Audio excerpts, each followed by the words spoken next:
Olá pessoal, bem-vindos. Continuando no estudo das principais forças da mecânica e aplicações de lei de Newton, hoje nós iremos fazer o estudo da quarta força, que é a força elástica. Bom, isso está no volume 2, capítulo 3, das páginas 27 a 32. Esse conteúdo ele fecha a nossa prova bimestral. Esse conteúdo é para a semana do dia 15 ao dia 19 de junho. Então, como eu disse, força elástica das páginas 27 a 30 é a parte teórica. Da 30 a 32 é a parte de exercícios que nós resolveremos na nossa aula online. Então, vamos lá. Vamos definir força elástica. Na física, a elasticidade é uma propriedade de determinados corpos ou materiais que, após serem deformados pela ação de uma força, têm a tendência de restituir seu formato original e voltar total ou parcialmente às suas dimensões iniciais, que são as naturais dele. Embora haja inúmeros materiais e objetos com essa capacidade elástica, como a borracha, por exemplo, na mecânica vamos dar ênfase às molas helicoidais, o tipo mais comum de mola. Então, por exemplo, as molas helicoidais, elas são muito utilizadas em amortecedores de veículos. Elas vão absorver a energia no impacto. Bom, imagine uma mola helicoidal posicionada verticalmente e presa pela sua extremidade superior a um suporte. Essa situação 1 aqui, ó. Se nenhuma força atuar sobre a mola, desprezando sua massa, a mola apresenta seu comprimento natural, que é a situação 1. Ou seja, eu não tenho nenhum corpo fixado. Essa mola ela vai estar representada em sua condição natural, sem deformação nenhuma. Considere agora que uma pequena esfera de massa m é presa à extremidade inferior da mola e então é gradativamente solta, deformando a mola até que o conjunto fique em equilíbrio na situação 2. Então, na situação 2, a gente teve essa deformação ΔX da mola aqui devido à atuação da massa, do peso associado à massa desse corpo. Observe que essa variação no comprimento da mola, que é dada pelo ΔX, fez com que a mola variasse seu comprimento de uma condição inicial x0 até uma condição final x. Bom, a deformação de uma mola é proporcional à força aplicada sobre ela. O que seria isso? Quanto maior a força que eu aplico, maior é a deformação que eu vou causar nessa mola. Então, ó, a deformação da mola é resultado de uma força aplicada sobre ela. Neste caso, a força-peso da esfera. Na situação 2, em que a mola atinge o equilíbrio estático, a resultante das forças sobre cada um dos corpos é nula. Quem seriam esses corpos? Mola e a esfera, tá? Sobre a esfera de massa m, além de seu peso vertical e para baixo, há outra força com direção vertical mais voltada para cima, no sentido oposto à deformação da mola. Essa força é denominada força elástica. Por que a força elástica aparece no sentido oposto da força-peso? Porque a função da mola é sempre restituir sua forma natural.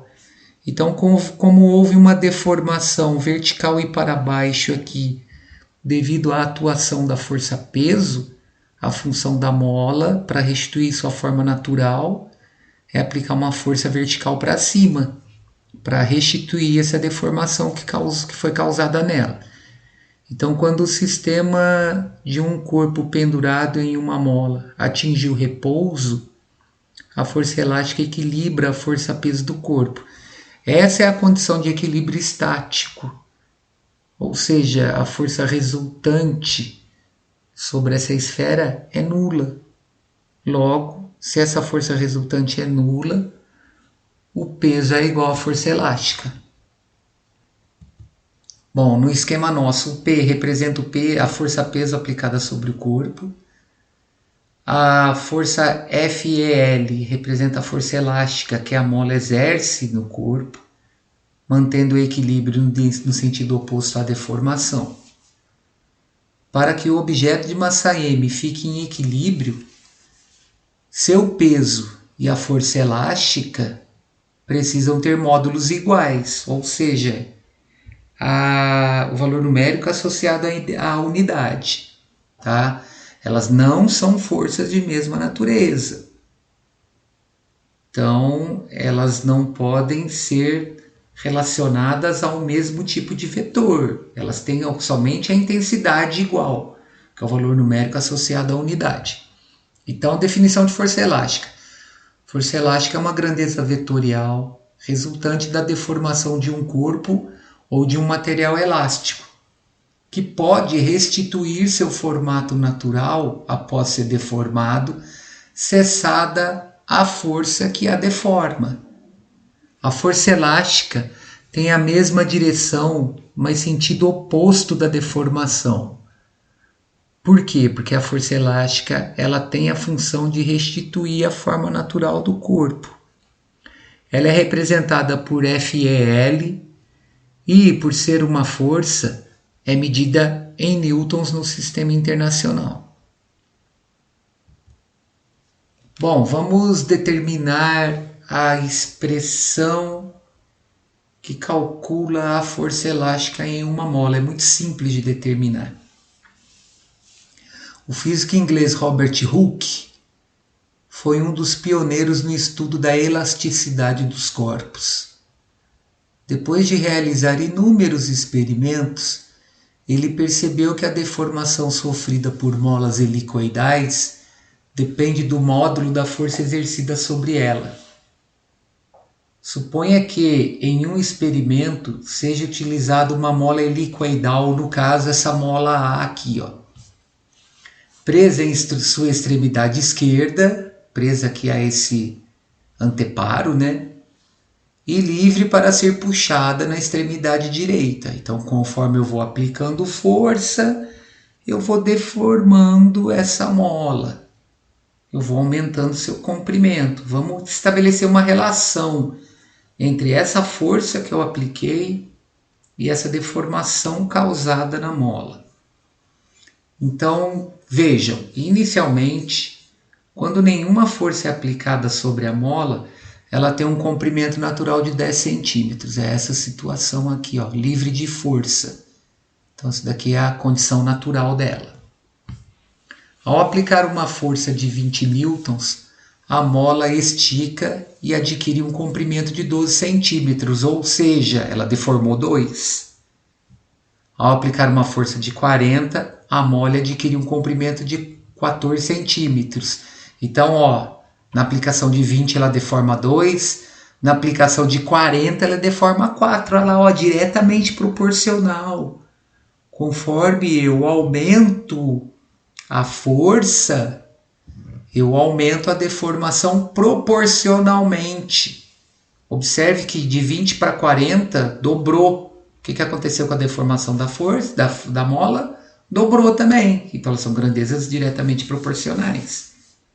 Bom, aí em relação à condição inicial, se eu aplicar uma força de 60 newtons, essa mola vai adquirir um comprimento de 16 centímetros, ou seja, ela deformou 6 centímetros.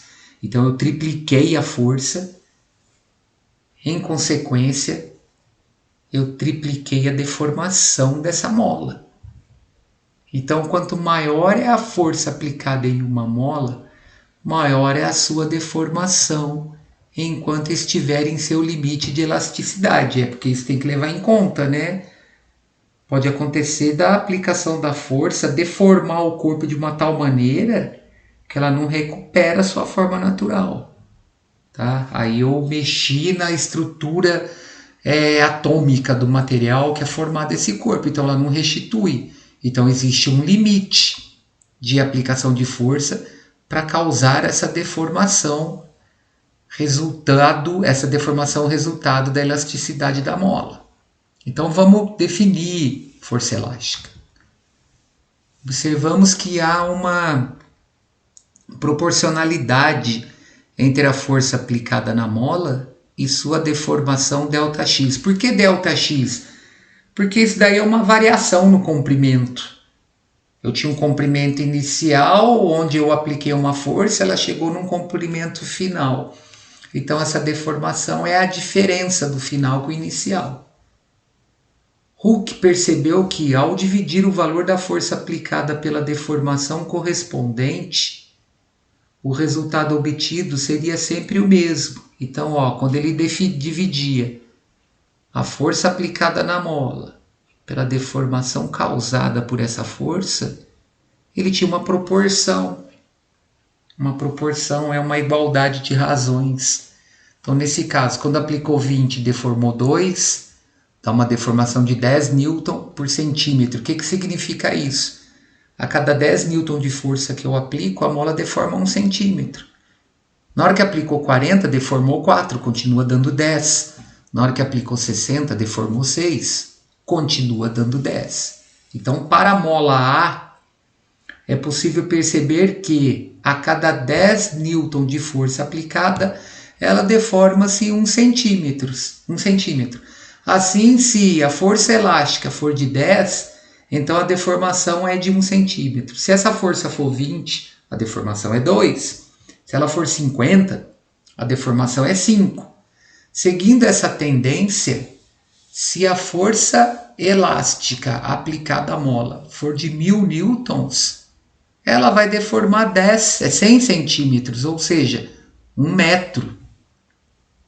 Isso significa que, em unidades do sistema internacional, essa constante elástica vale 1000 newton por metros. É fácil de entender por que ela vale 1000 newton por metros. Porque no sistema internacional eu não posso trabalhar com a unidade de centímetro, que é submúltiplo do metro. Então eu tenho que trabalhar com a unidade metro. 1 centímetro é 10 a menos 2 metros. Então esse 10 a menos 2 subindo, ele passa multiplicando como potência de base 10 expoente 2. Então vou ter 10 dividido por 100, multiplicado por 100. Ou seja, eu tenho 1000 newton por metros. Então o que significa essa constante elástica de 1000 newton por metro nessa mola? Isso significa que quando eu aplico uma força de 1000 newtons nessa mola, a deformação causada nela é de 1 metro. Então, o que acontece? Se eu estabeleci uma relação entre a força aplicada e a deformação causada por essa força, e essa relação dá sempre um valor constante, eu posso relacionar uma equação a essa força e essa deformação. Olha lá, pelo fato da razão entre o módulo da força elástica e a deformação sofrida por uma mola ser constante, Hooke estabeleceu a seguinte relação. A razão entre a força elástica e a deformação é a constante K, ou seja, a força elástica é a constante K vezes a deformação. Essa equação expressa matematicamente que a força elástica que atua em uma mola helicoidal e a deformação que ela provoca são grandezas diretamente proporcionais, sendo K a constante de proporcionalidade chamada de constante elástica de uma mola. O que seria essa constante elástica de uma mola? Essa constante elástica determina a resistência dessa mola. Essa resistência está associada à capacidade que essa mola vai ter de deformar ou não mais facilmente. Então, quanto maior o valor da constante elástica, mais difícil é deformar essa mola. Mais força eu tenho que aplicar para deformá-la. Então, tem um exemplo aqui associado a uma mola B que vai comparar a constante elástica dela com a da mola A. Quer ver? Se utilizarmos outra mola, uma mola B, por exemplo, com outras características, a relação entre a força e a deformação continuará sendo proporcional, mas observaremos uma mudança no valor da constante elástica, que é própria de cada mola. Então, a constante elástica é característica da mola. Eu não posso pegar, por exemplo, uma mola feita de material plástico para usá-la num sistema de amortecimento de um caminhão. Ela não vai ter função nenhuma. A constante elástica dela é muito baixa. Então ela vai ter uma facilidade muito grande de deformar. Ela não vai conseguir absorver a energia do impacto da roda do caminhão com o solo e nem tampouco absorver a energia da carga que eu vou colocar nesse caminhão. Então essa constante elástica na mola de um caminhão tem que ser alta para que ela possa absorver a energia associada a impactos ou a energia associada ao peso da carga que eu vou pôr na carroceria desse caminhão. Então, observem o seguinte aqui, ó, no caso agora, eu tendo uma mola numa sua condição natural com um comprimento de 10 centímetros, o que aconteceu agora? Ó, apliquei a mesma força de 20, na mola A ela tinha deformado 2, aqui ela deformou 4. Para uma força de 40, ela deformou 8. Ou seja, em relação à situação inicial na mola A, essa mola está deformando 2 vezes mais. Então a constante elástica dela é 2 vezes menos. É menor a constante elástica dessa mola. Certo? Então, ó, quanto maior for a rigidez da mola, maior é a força necessária para provocar determinada deformação. Do mesmo modo, quanto mais macia é a mola, menor é a força necessária para provocar determinada deformação. Então, se eu comparar a mola B com a mola B é mais macia que a A. Por quê? Porque na mola A eu apliquei 20 e ela deformou 2. Na mola B eu apliquei o mesmo 20 e ela deformou 4. Então, observem. Note que para essa mola, o desenho é o mesmo aqui, tá, pessoal? Só para a gente poder fazer a comparação com a expressão. Ao aplicar as mesmas forças, note que para essa mola, ao aplicar as mesmas forças aplicadas à mola anterior, a deformação é maior. Ou seja, se a minha deformação é maior, ela é mais macia, ela oferece menos resistência. Nesse caso, ó, na hora que eu apliquei 20, ela deformou 4. Isso é a mesma coisa que quando eu aplicar 40, ela deformar 8, ou quando eu aplicar 60, ela deformar 12. Então, ela deforma a cada centímetro, ela deforma 1 centímetro para cada aplicação de força de 5 newtons. Ou, passando para o sistema internacional, essa constante elástica é de 500 newton por metro. Significa que, para eu deformar essa mola em 1 metro, eu aplico 500 newton. Na mola A, não. Para eu deformar a mola em 1 metro, eu tinha que aplicar 1000 newtons. Bom, como a mola B se deforma mais do que a mola A, podemos constatar que sua constante elástica é menor. Lógico, quanto mais deforma, menor é a constante elástica, porque no produto aqui, ó, essas grandezas são inversamente proporcionais.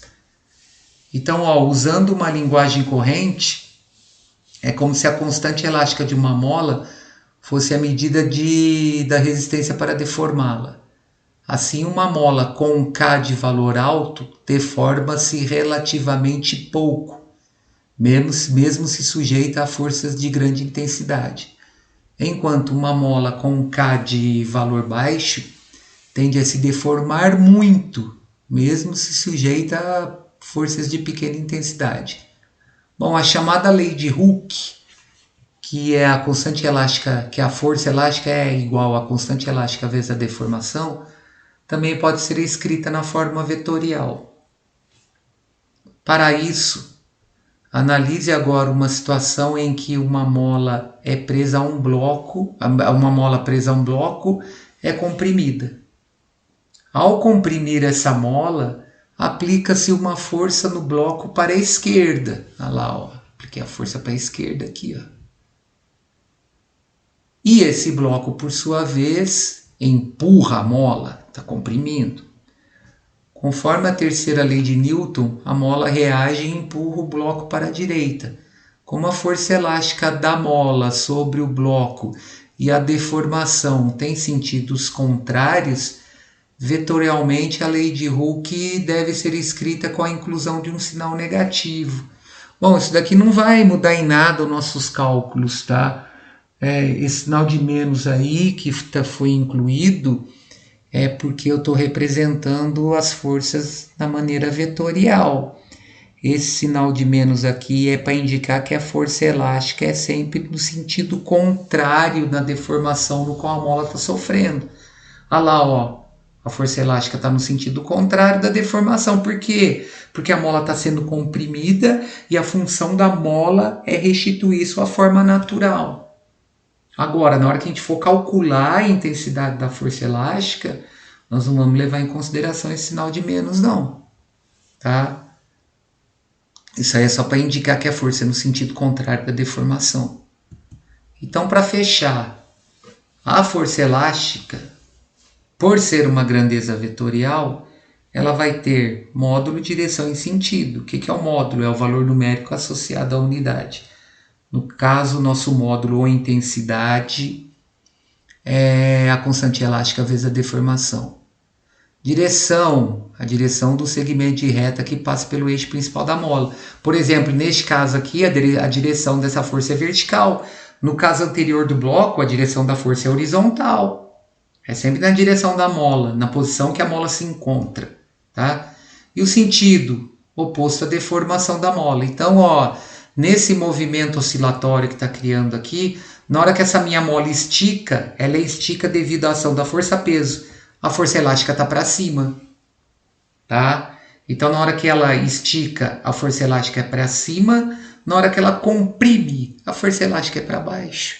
Beleza, gente? Bom, com isso eu encerro a parte teórica dessa semana. Na quarta-feira, dia 17, nós iremos resolver as atividades associadas à força elástica. Tudo bem? Então, um forte abraço a todos, boa semana e até a nossa aula online.